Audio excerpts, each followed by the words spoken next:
மொழி அரசியல் செய்யவில்லை. உதயநிதி ஸ்டாலின். அமித்ஷா திமுகவை விமர்சனம் செய்ததை பற்றியெல்லாம் கவலைப்படவில்லை என துணை முதல்வர் உதயநிதி கூறியுள்ளார். தொகுதி வரையறை பற்றி அமித்ஷா கோவையில் பேசியதை நாடாளுமன்றத்திலும் பேச வேண்டும் எனவும் கோரிக்கை விடுத்துள்ளார். மும்மொழி கொள்கையை வைத்து அரசியல் செய்யவில்லை என்றும் தங்கள் உரிமையை மட்டுமே கேட்பதாகவும் அவர் தெளிவுபடுத்தியுள்ளார்.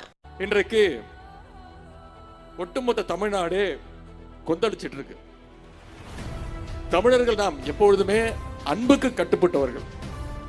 எந்த காலத்திலும் அடக்குமுறைக்கு பயப்பட மாட்டோம், அஞ்ச மாட்டோம்.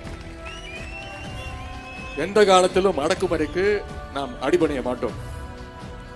இது ஒன்றிய பாசிச பாஜக அரசுக்கு புரியணும் தான் இந்த மிகப்பெரிய அனைத்து கட்சி ஆர்ப்பாட்டத்தை இன்றைக்கு தலைநகர் சென்னையில நடத்திக்கிட்டு இருக்கிறோம். தமிழ்நாட்டுக்கு எதிரான ஒன்றிய அரசுடைய